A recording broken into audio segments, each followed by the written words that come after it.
네, 미국의 중앙은행인 연방준비제도가 어제와 오늘 진행된 공개시장위원회에서 연방기금의 금리를 동결했습니다. 미 연준은 특히 세계 경제와 금융 상황을 면밀히 점검할 것이라고 밝혔습니다. 네, 뉴욕 연결합니다. 김영수 특파원. 네, 뉴욕입니다. 네, 연준의 금리 동결, 시장의 예상과 부합되는 그런 결정이었죠? 네, 그렇습니다. 미국의 중앙은행 연방준비제도가 오늘 이틀간의 공개시장위원회를 마치고 금리를 올리지 않기로 했다고 발표했습니다.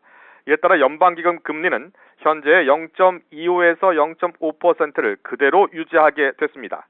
지난해 12월 7년 만에 제로금리 시대를 마감하고 금리를 올린 미국은 세계경제 불안과 함께 일부 경제 지표가 부진한 모습을 보이기 시작하면서 금리를 동결한 것으로 보입니다. 연방준비제도는 오늘 발표문에서 미국의 노동과 경제 지표들은 견조한 모습을 보이고 있다고 밝히면서도 세계 경제와 금융 상황을 면밀히 점검하겠다고 밝혔습니다.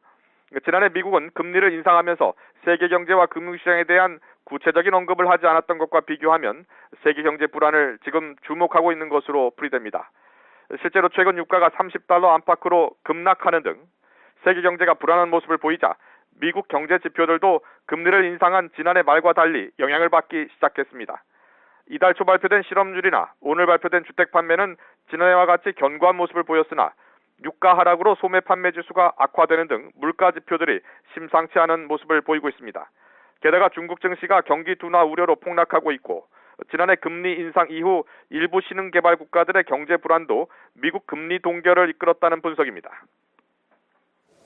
네, 언제쯤 금리를 올릴 것인가가 관심인데 시장은 어떻게 예상하고 있습니까?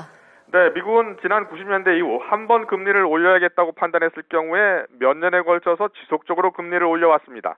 지난해 금리를 올릴 때도 FOMC 위원들은 올해 8번의 FOMC 회의 가운데 4차례 정도 약 0.25%포인트씩 금리를 올리고 내후년까지 3.5%까지는 올릴 것으로 내다봤습니다.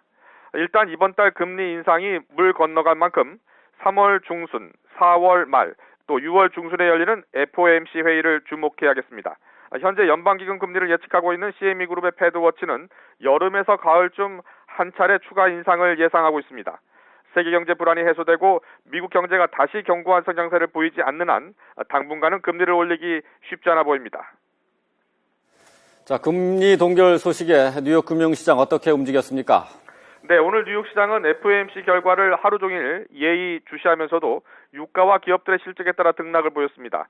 이곳 시간으로 오후 2시 장 마감 전에 발표된 미 연방준비제도의 금리 동결 발표 이후 모두 약세로 돌아섰습니다. 미 연준이 증시에 호재인 금리 동결을 발표했지만 미국 경제 지표가 세계 경제 불안에 영향을 받고 있다는 점과 미 연준이 직접 세계 경제와 금융시장을 모니터하겠다고 밝히면서 향후 미국 경제 불안에 대한 우려가 커진 것으로 풀이됩니다. 오늘 다우지수는 1.36% 하락한 15,959를 보이고 있고 나스닥 지수도 2.1% 급락한 4,474대를 유지하고 있습니다. 지금까지 뉴욕에서 YTN 김명수입니다.